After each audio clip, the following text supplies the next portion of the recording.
En la primavera de 1815, el duque de Wellington se encontraba en Bélgica al frente de uno de los ejércitos más grandes que Gran Bretaña había reunido, jamás en Europa, y con un problema muy incómodo. No podía pagarles. Napoleón Bonaparte acababa de escapar de la isla de Elba, había regresado marchando a París sin disparar un solo tiro, y había reconstruido un ejército francés en cuestión de semanas. La séptima coalición se apresuraba a detenerlo. Y del lado británico, el hombre encargado de abastecer el tesoro de guerra de Wellington con oro y plata no era un miembro de la aristocracia británica, ni un director del Banco de Inglaterra, ni un parlamentario. Era un banquero judío de 37 años, oriundo del gueto de Frankfurt, llamado Nathan Mayer Rothschild.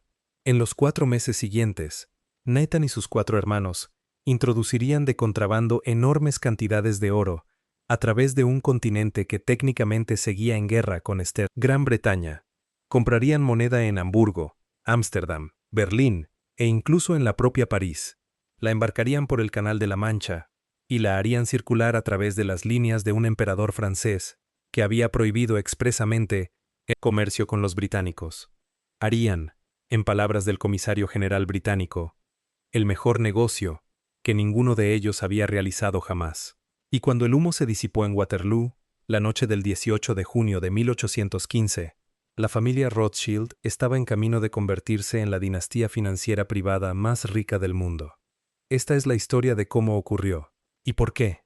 Para entender por qué un banquero judío acabó financiando la campaña decisiva de las guerras napoleónicas, hay que entender de dónde partió su familia, porque no partió de ningún lugar cercano al duque de Wellington, partió de un barrio miserable. La ciudad de Frankfurt del Meno, en lo que hoy es Alemania, albergaba uno de los guetos judíos más antiguos de Europa. Se llamaba la Judengasse, que se traduce literalmente como Callejón de los Judíos. Había sido establecido en 1462 y, hacia el siglo XVIII, era una única calle estrecha, separada del resto de la ciudad por altos muros y 3 pesadas puertas de hierro. En aquella sola calle se hacinaban alrededor de 3000 judíos. Las puertas estaban vigiladas por soldados y se cerraban de noche, los domingos y en cada festividad cristiana. Sus habitantes no podían entrar en un jardín público, ni visitar un café, ni caminar por la calle de más de 2 en fondo. Incluso otras ciudades alemanas, que tampoco eran favorables a sus poblaciones judías, no imponían restricciones tan severas como las de Frankfurt. La Judengasse era, según todas las descripciones contemporáneas, el barrio más superpoblado de la ciudad. Los edificios eran casas de vecindad en ruinas, las condiciones eran insalubres, las enfermedades eran constantes. Mayer Amschel Rothschild nació en una de esas casas, en el fondo del número 188, el 23 de febrero de 1744.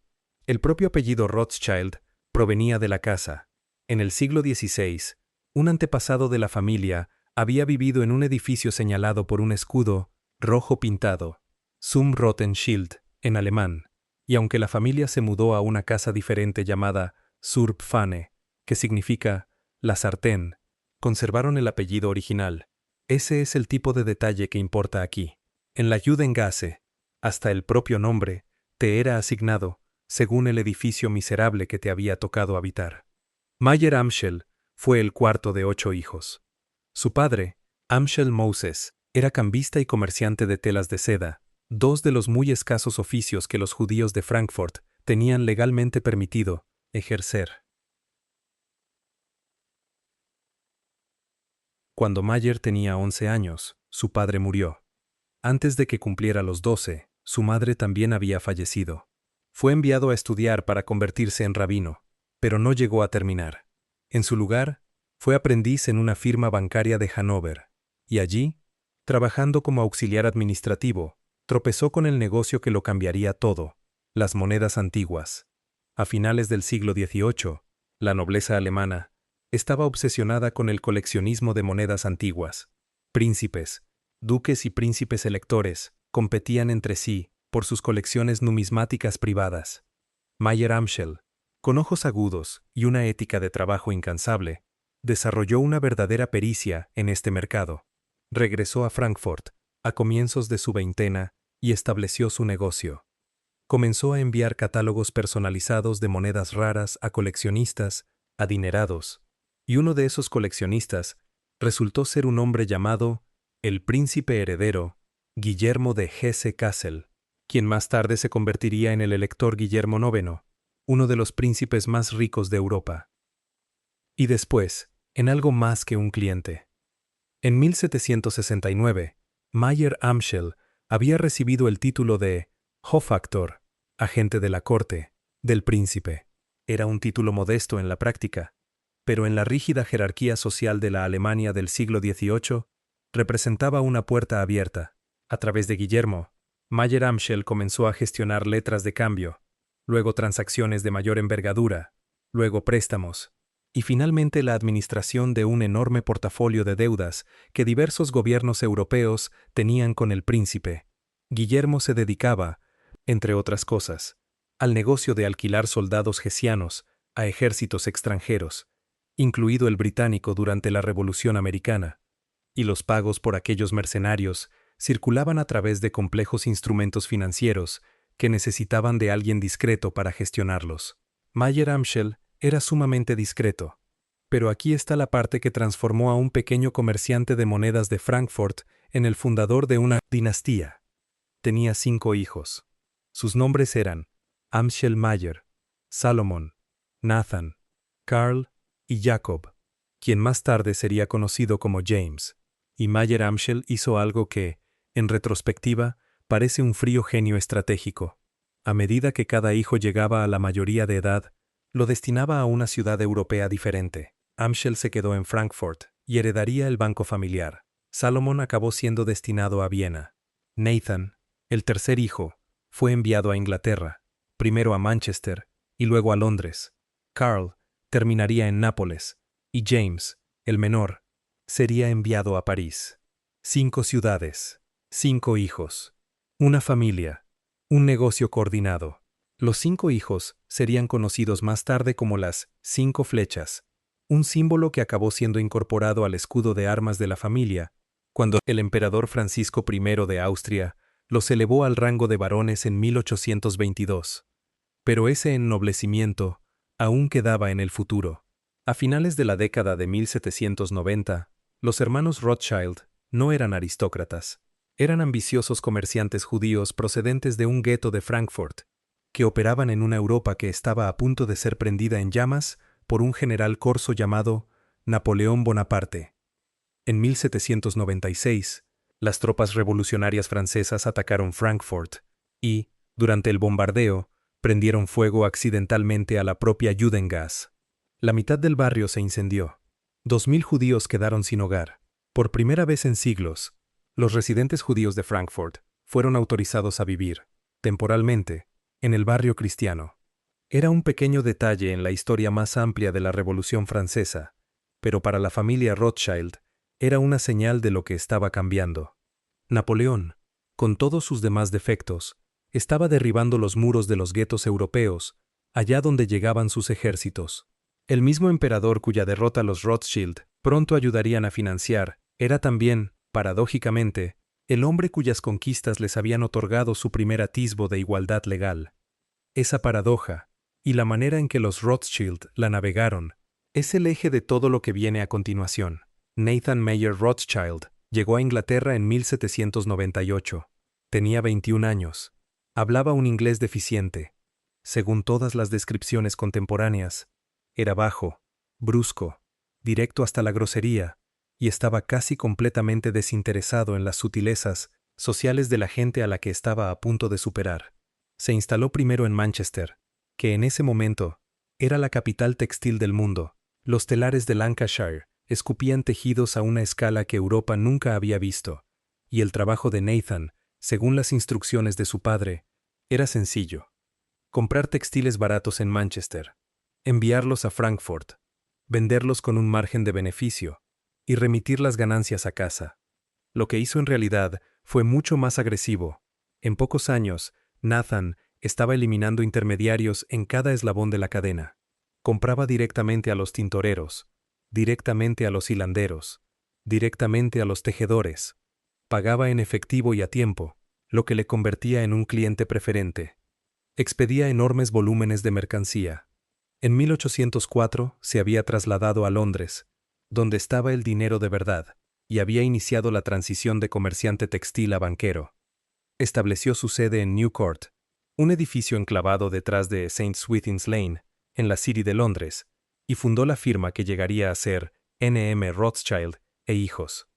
Pero aquí es donde la historia se vuelve más oscura y más interesante que la versión pulida que se suele escuchar, porque en los años comprendidos entre 1806 y 1813, Nathan Rothschild no era simplemente un banquero respetable, era, según los estudios académicos sobre los inicios de su carrera, un contrabandista a muy gran escala. La razón era un hombre llamado Napoleón. En 1806, el emperador francés había promulgado el Decreto de Berlín, que estableció lo que los historiadores denominan el sistema continental o el bloqueo continental. Era un intento de estrangular económicamente a Gran Bretaña, prohibiendo a todos los países bajo influencia francesa que comerciaran con mercaderes británicos. En teoría, las mercancías británicas no podían entrar en el continente europeo. En la práctica, el embargo presentaba enormes brechas. Las exportaciones británicas a Europa sí cayeron durante esos años, pero no llegaron a cero. Cayeron en algún punto entre el 25 y el 50%, y la diferencia fue cubierta por el contrabando a escala industrial. Nathan Rothschild construyó una de las operaciones de evasión de sanciones más eficientes de Europa. Sus agentes falsificaban documentación, sus barcos enarbolaban pabellones falsos. Uno de sus empleados, un hombre llamado John Fox, fue provisto de documentos que afirmaban que había nacido en Nantucket, Massachusetts, para que pudiera circular libremente por puertos que técnicamente estaban cerrados a los súbditos británicos. Los barcos que transportaban las mercancías de los Rothschild iban provistos de certificados falsificados que los declaraban como buques americanos. La carga era encaminada a través de puertos neutros en Suecia, en las Azores, y a través del pequeño archipiélago alemán de Heligoland, que los británicos habían capturado y convertido en un centro de contrabando frente a la costa del Mar del Norte. La firma bancaria suiza, Chapeau Rouge, que actuaba como agente de Nathan, estaba profundamente implicada en introducir mercancías británicas en Francia a través de Basilea. Cuando Mayer Amschel, desde Frankfurt, se enteró de que los franceses estaban interceptando y abriendo cartas en Hamburgo en busca de pruebas de correspondencia británica, escribió a su hijo en Londres con una solución alternativa: encaminar los pagos a través de Ámsterdam.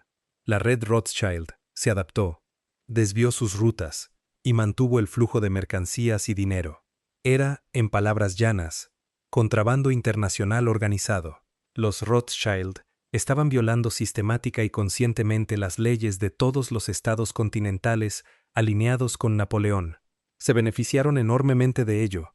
Los márgenes de las mercancías de contrabando eran varias veces superiores a los del comercio legal, y el capital personal de Nathan creció con rapidez durante esos años. Vale la pena detenerse en esto, porque la consecuencia más importante de todo ese contrabando no fue financiera, fue infraestructural.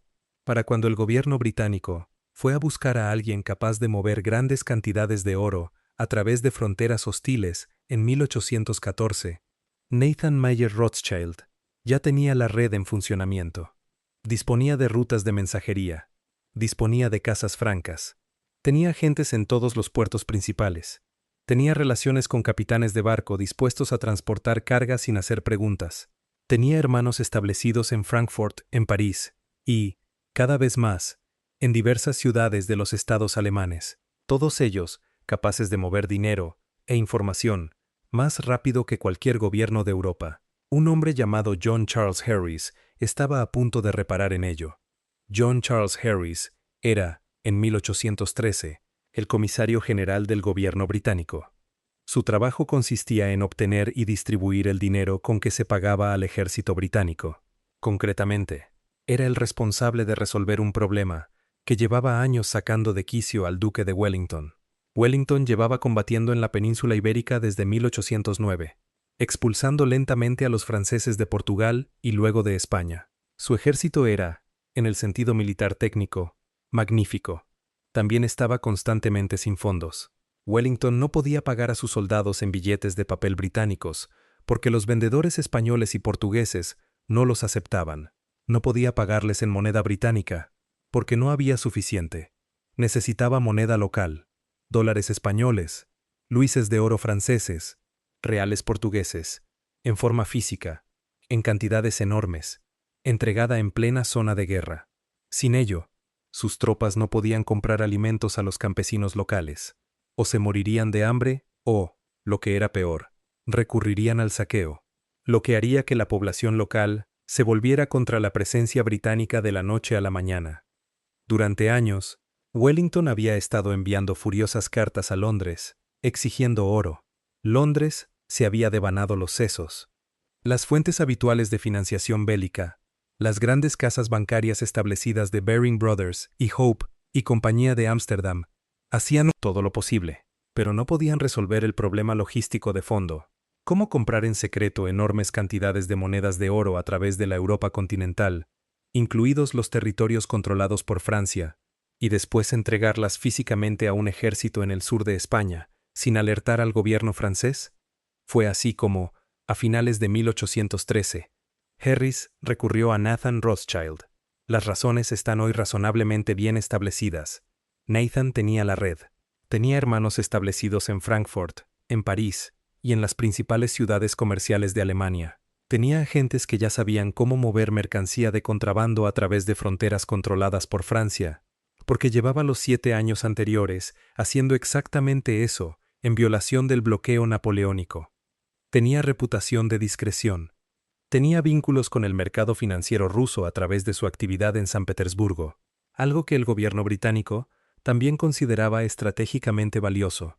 Y, quizás lo más importante, el propio Harris tenía una conexión personal que lo inclinó hacia los Rothschild. Según varios testimonios, Harris, de joven, había mantenido una relación sentimental con una mujer que más tarde se convirtió en esposa de un comerciante de tabaco ennoblecido de Leipzig llamado Barón Limburger. Los Limburger afirmaron posteriormente que fue por su recomendación que Harries había introducido a los Rothschild en los negocios del gobierno, y recibieron una comisión del 1% sobre el comercio resultante, que asciende a entre 30 y 40.000 libras. Tanto si ese enredo personal fue el verdadero motivo, como si fue simplemente un beneficiario de la relación, el registro histórico resulta poco claro. Lo que sí es claro es que el 11 de enero de 1814, Nathan Mayer Rothschild firmó un contrato con el gobierno británico que cambiaría para siempre la posición de su familia en el mundo. Los términos del contrato, tal como quedaron registrados en un memorando del canciller del Exchequer, Chancellor of the Exchequer, Nicholas Vansittart, eran precisos. Harris debía emplear a ese caballero de la manera más secreta y confidencial para reunir en Alemania, Francia y Holanda la mayor cantidad posible de monedas de oro y plata francesas, cuyo valor no excediera las 600.000 libras. En el plazo de 2 meses, a partir de la fecha, las monedas habrían de ser entregadas a buques de la Marina Real Británica en el puerto holandés de Helvoetsluis, desde donde serían enviadas y acabarían llegando al ejército de Wellington. Léase ese contrato con detenimiento. El gobierno británico estaba instruyendo por escrito a un banquero privado para que adquiriera en secreto oro francés, de Francia, donde Napoleón seguía al mando. Nathan se puso manos a la obra de inmediato. Activó la red familiar. Su hermano James, de 21 años entonces, y operando en París bajo cobertura, era el hombre clave sobre el terreno dentro de Francia. James llevaba instalado discretamente en París desde 1812, ostensiblemente como comerciante de materias primas, pero su verdadero propósito era exactamente el que ahora entraba en juego: reunir moneda y lingotes franceses y canalizarlos de vuelta a su hermano en Londres.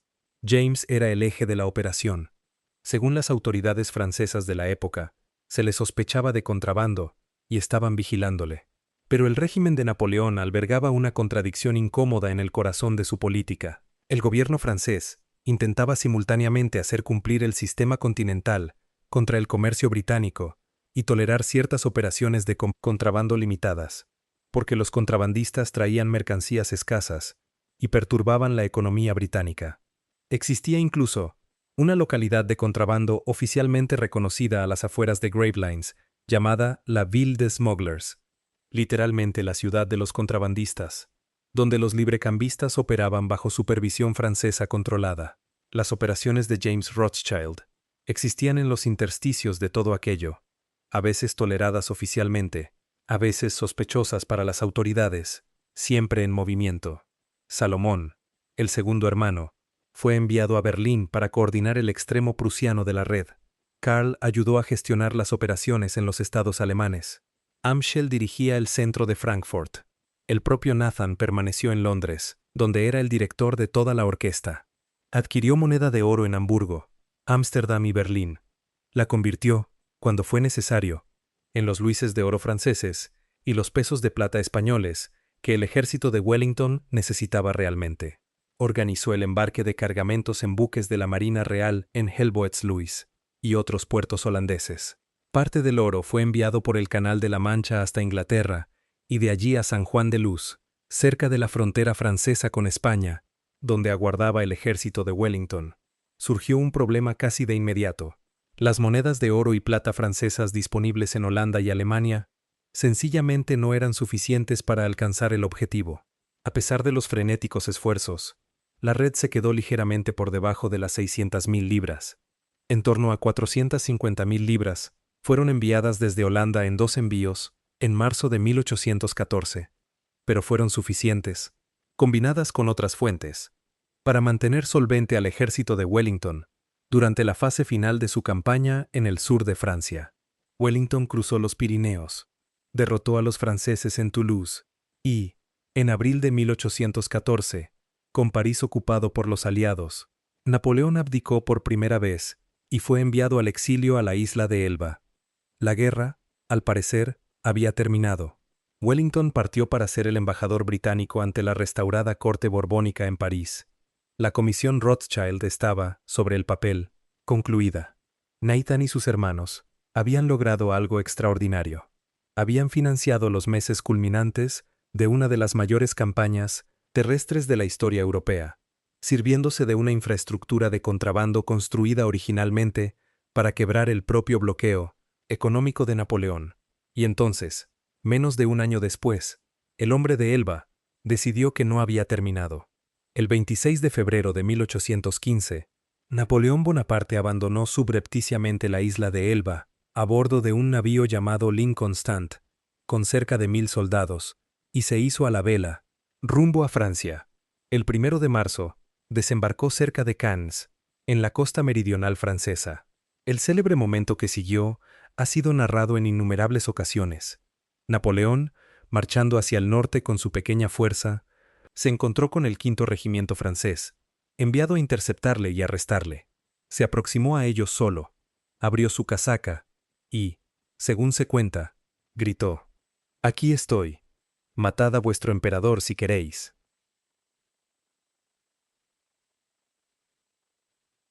El regimiento no disparó.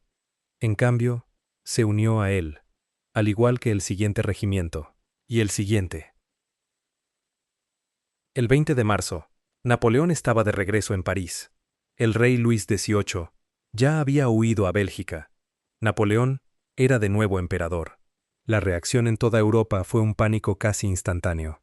En los 5 días siguientes a su regreso a París, las potencias reunidas en el Congreso de Viena declararon a Napoleón fuera de la ley y se comprometieron a apartarle del poder por la fuerza.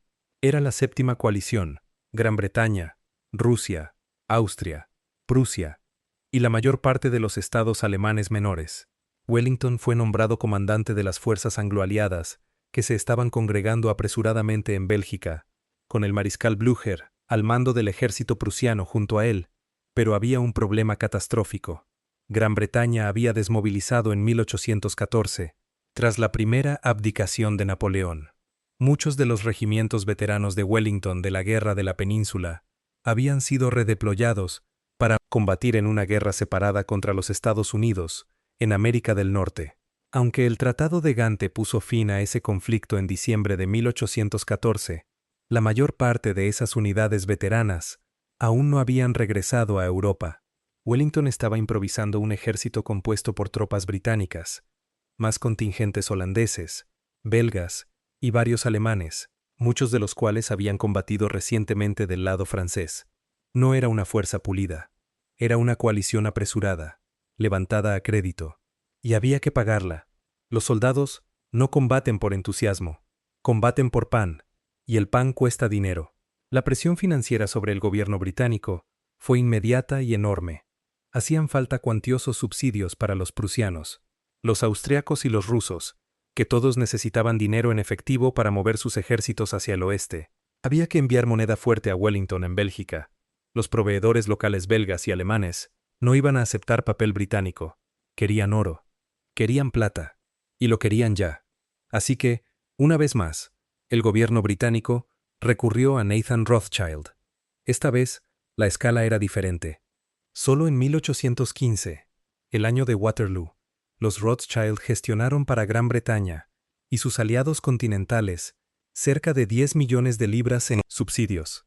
Para hacerse una idea de la magnitud, 10 millones de libras en 1815 equivalen aproximadamente a más de 850 millones de libras en dinero actual, según la medida de inflación que se utilice. Los 5 hermanos gestionaban esencialmente una operación de hacienda continental en paralelo con el gobierno británico, y lo hacían bajo el mismo tipo de presión que había definido la operación de 1814, solo que peor, porque ahora lo hacían frente a un Napoleón que había reactivado la hostilidad del Estado francés hacia el comercio británico. Cuando la disponibilidad de moneda comenzó a escasear, Nathan hizo una sugerencia que capta algo esencial sobre el modo de operar de la red Rothschild. Propuso fundir lingotes para acuñar moneda adicional con la que cubrir el déficit. El gobierno británico aceptó. Mediante este método, y gracias al trabajo constante de la red de correos y envíos que los hermanos habían construido, llegó suficiente moneda fuerte a Wellington en Bélgica para pagar a un ejército que acabaría sumando más de 200.000 efectivos combinados con las fuerzas prusianas y demás aliadas. Llegados a este punto, conviene examinar con detenimiento qué motivaba realmente a los Rothschild durante esos meses, porque la versión romántica de esta historia los retrata como financieros patrióticos al servicio de una causa noble. La verdad es más compleja y más reveladora. Los Rothschild no estaban motivados principalmente por el patriotismo. Eran judíos de Frankfurt, técnicamente súbditos de la Confederación Germánica, sin ninguna lealtad particular a la corona británica. Los movía una lectura fría y lúcida de su propio interés. Napoleón, pese a que sus ejércitos habían otorgado la emancipación judía en gran parte de Europa, había promulgado también el infame decreto de 1808, conocido a veces como el Decreto Infame, Infamous Decree, que imponía restricciones especiales a los préstamos, la residencia y el comercio judíos en el este de Francia. Napoleón desconfiaba especialmente de los banqueros judíos y había declarado en repetidas ocasiones que creía que Francia necesitaba liberarse de la deuda, lo que habría sido catastrófico para el modelo de negocio rothschildiano. El Banco de Francia, fundado en 1800, funcionaba de manera muy diferente al Banco de Inglaterra, en el que Nathan había quedado profundamente integrado. Una victoria napoleónica en Waterloo habría significado, para los Rothschild personalmente, la destrucción del sistema financiero británico, que se había convertido en el motor de su riqueza.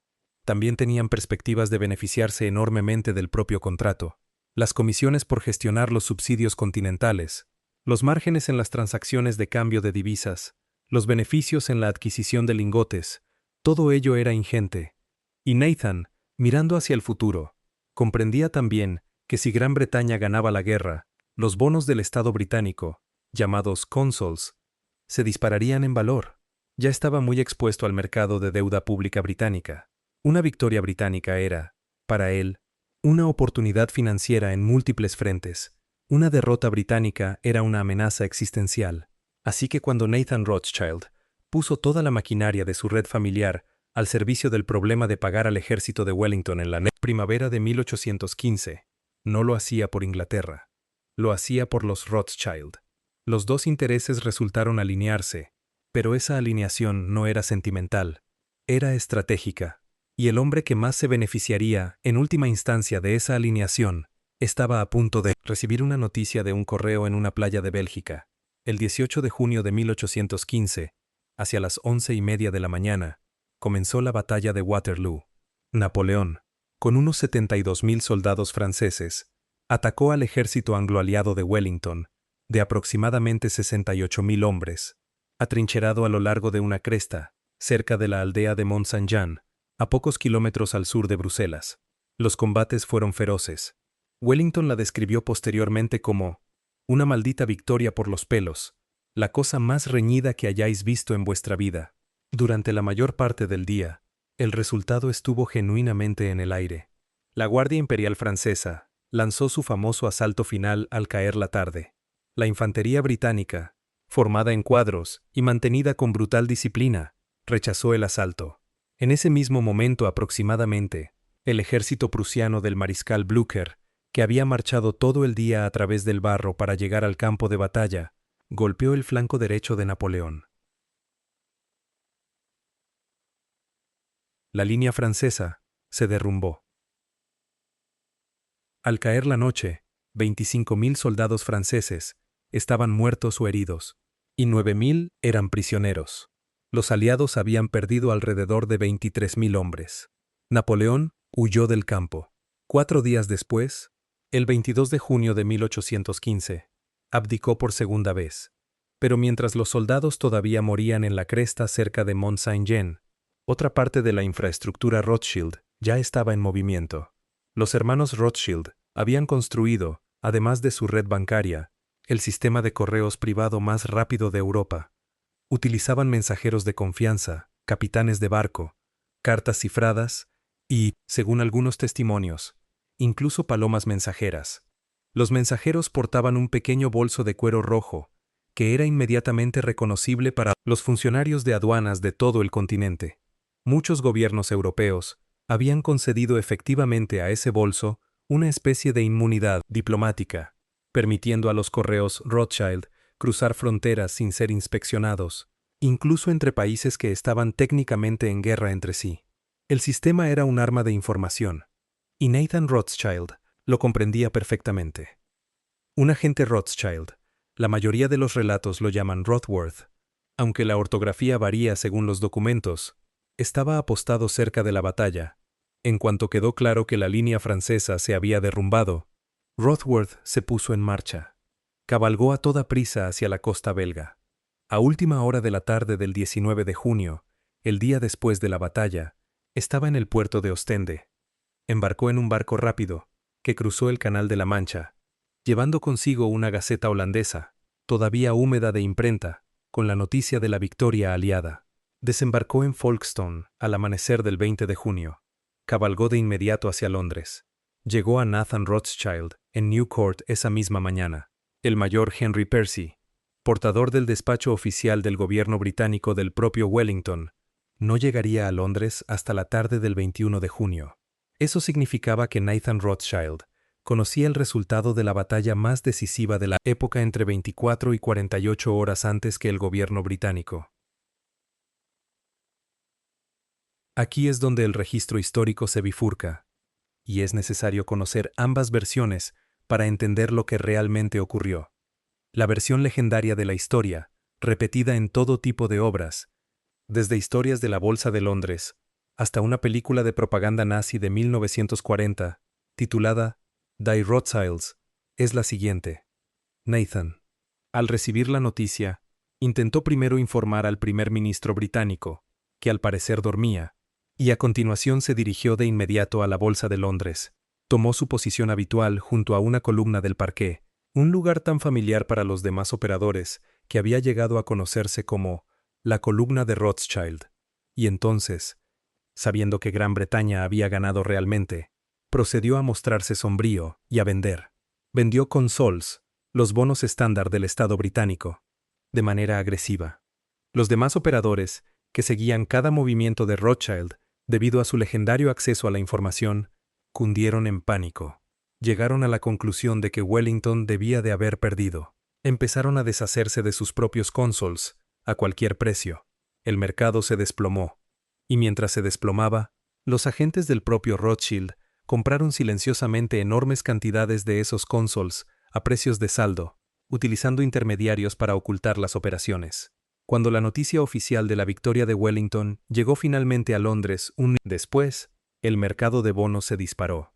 Nathan, según esta versión, hizo una fortuna de varios millones de libras en un único acto coordinado de manipulación deliberada del mercado. Esa es la leyenda. Y en su forma más dramática, casi con toda seguridad es falsa. La investigación archivística más exhaustiva de este episodio fue realizada por el historiador Niall Ferguson, quien ha tenido acceso al archivo real de los Rothschild en New Court. Ferguson concluyó que varias cosas son claramente ciertas. Nathan sí recibió la noticia antes que el gobierno, gracias a la ruta de correo de Rothworth. Sí informó al gobierno británico del resultado antes de que éste recibiera su propia confirmación. Probablemente sí adquirió Consols en los días siguientes, pero la dramática operación de compra y venta, el engaño deliberado, el rostro sombrío, el desplome del mercado por pánico, Ferguson no encontró prueba documental alguna de ello. El volumen total de operaciones disponibles, en los pocos días críticos, no podía haber generado, según los cálculos de Ferguson, más de unas 7.000 libras de beneficio. La historia del gran golpe de Waterloo parece haber sido inventada a posteriori, casi con toda certeza, en parte por editores antisemitas de la Francia de mediados del siglo XIX, que querían una historia que retratara a los Rothschild como manipuladores parásitos en lugar de financieros legítimos. Posteriormente, fue instrumentalizada por la propaganda nazi. ¿Cuál es entonces la verdad? La respuesta honesta está en algún punto intermedio, y ese punto intermedio sigue siendo significativo. Nathan Rothschild sí explotó información privilegiada, sí obtuvo beneficios de su ventaja informativa en Waterloo, aunque no en la escala que describe la leyenda. Más importante aún, el efecto acumulado de toda la campaña de Waterloo sobre la familia Rothschild fue asombroso. Los activos colectivos de los 5 hermanos, en la primavera de 1815, ascendían a aproximadamente 500.000 libras. Para julio de 1816, poco más de un año después, esos activos colectivos se habían duplicado hasta alcanzar el 1.000.000 de libras. Una parte provino del comercio de Consols, pero una proporción mucho mayor procedió de las comisiones y márgenes obtenidos en los subsidios continentales, la adquisición de metales preciosos y las conversiones de divisas realizadas a lo largo de toda la campaña. La comisión de Waterloo no se hizo, como afirma la leyenda, en una sola tarde junto a una columna de la Bolsa de Londres.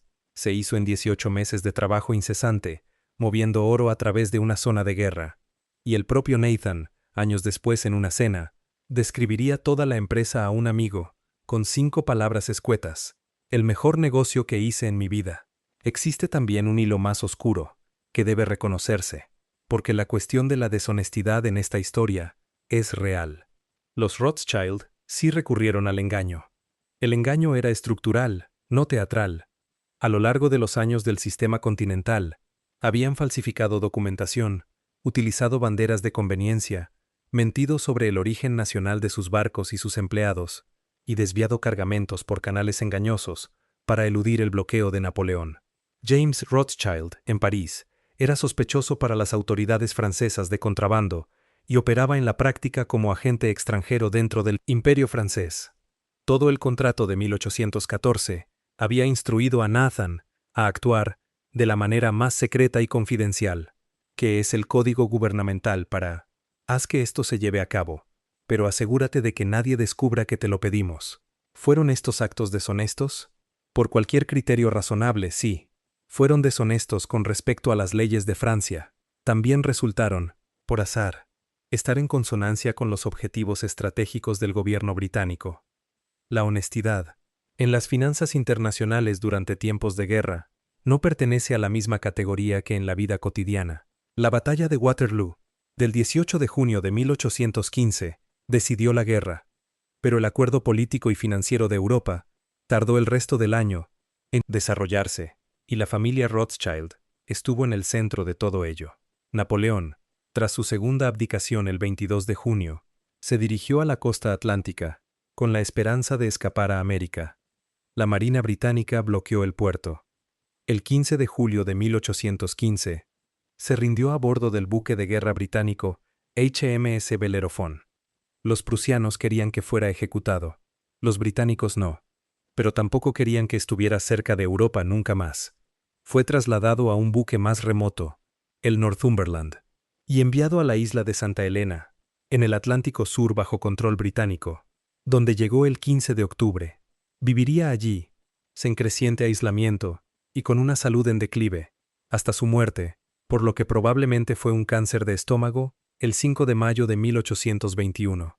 Jamás volvió a pisar suelo europeo. El rey Luis XVIII regresó a París el 8 de julio de 1815, poniendo fin al periodo que el conde de Chabrol de Volvic había bautizado célebremente como los 100 días, aunque en realidad se acercó más a 110.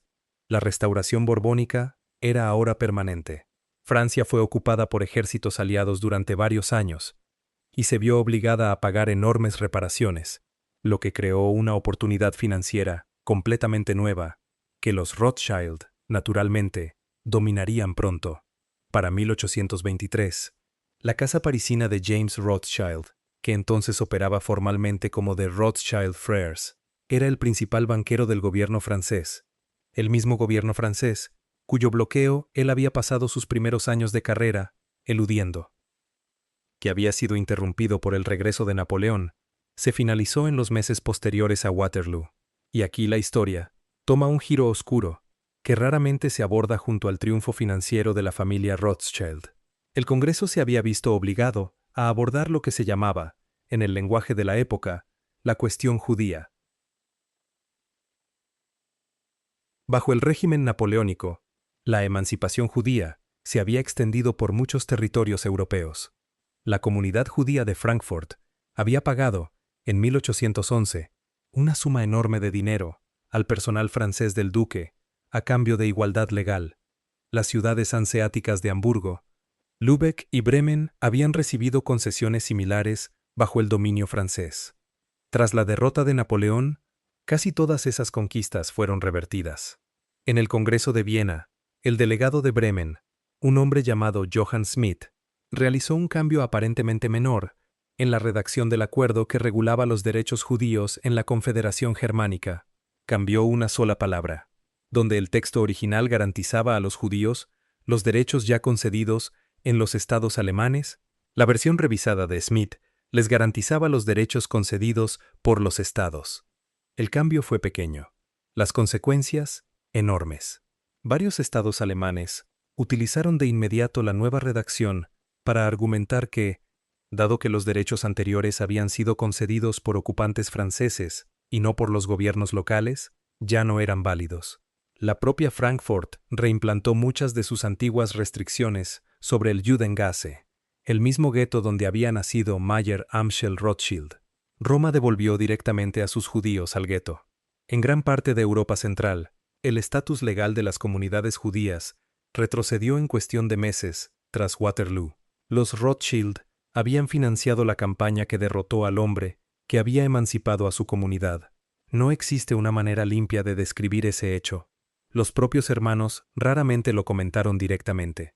Su postura era que el interés estratégico de la familia debía ser protegido, y la Alianza Británica había sido un socio a largo plazo más fiable de lo que el régimen napoleónico había sido jamás. También aprovecharon su nueva riqueza e influencia para presionar incansablemente en favor de los derechos judíos en los años siguientes. Pagaron costas judiciales. Financiaron a la comunidad de Frankfurt en su larga, costosa y en gran medida infructuosa campaña para revertir las restricciones posteriores a 1815. Construyeron escuelas, hospitales e instituciones benéficas, en consonancia con el principio judío de Tzedaká, que los 5 hermanos habían asimilado en el Judengasse. Pero el hecho histórico permanece. En los años inmediatamente posteriores a Waterloo, las poblaciones judías de Europa Central perdieron terreno políticamente, mientras la familia Rothschild ascendía financieramente.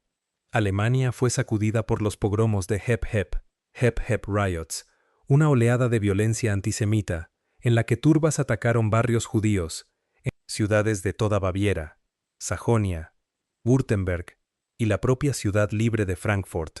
La representación de los judíos como advenedizos, que intentaban hacerse con el control del sector financiero, era ya, en 1819, un rasgo del clima político.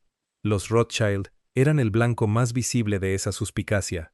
Mientras tanto, la posición comercial de la familia se tornó inatacable.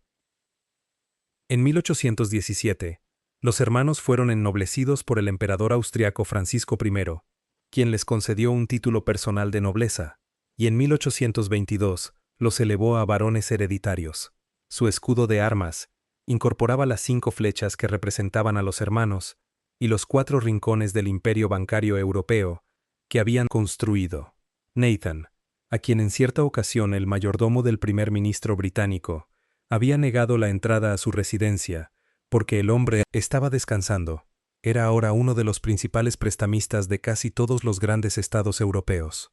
La fortuna colectiva de los Rothschild, a mediados de la década de 1820, superaba la de cualquier otra familia privada en el mundo. El propio Wellington mantuvo un enorme aprecio personal hacia Nathan a lo largo de toda su vida. Harris, el comisario general, escribiría más tarde que Nathan había sido sumamente capaz, hábil, íntegro y generoso en todo el transcurso de su desempeño como agente del Estado. Fuera lo que el gobierno británico sabía en privado sobre la red de contrabando, la documentación falsificada o la ventaja de información privilegiada en la bolsa, el juicio oficial fue que Nathan Rothschild había entregado exactamente lo que el Estado británico había necesitado en el momento exacto en que lo que había necesitado. Nathan murió en Frankfurt, en 1836. A la edad de 58 años, había regresado a la ciudad de su nacimiento para asistir a la boda de su hijo, y murió de lo que probablemente fue un absceso infectado. Sus hermanos continuaron el negocio durante décadas. El Judengas de Frankfurt, donde había nacido su padre, fue finalmente demolido en la década de 1880. Para entonces, la familia Rothschild había pasado de un tugurio en el número 188 a fincas y casas palaciegas por toda Europa. Pero en el otoño de 1815, nada de eso había ocurrido aún. Mientras Napoleón navegaba hacia Santa Helena, mientras el Congreso de Viena concluía y el nuevo mapa de Europa quedaba trazado con tinta, los hermanos Rothschild, en sus 5 ciudades diferentes, revisaban los libros de cuentas de la Comisión de Waterloo. El oro que había pagado al ejército de Wellington ya había circulado por el sistema. Las posiciones en bonos ya habían sido liquidadas.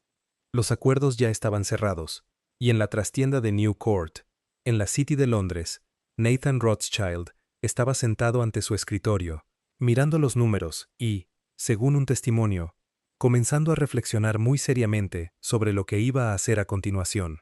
Si esta historia te ha resultado interesante, el próximo vídeo te sorprenderá. Haz clic aquí mismo para verlo ahora.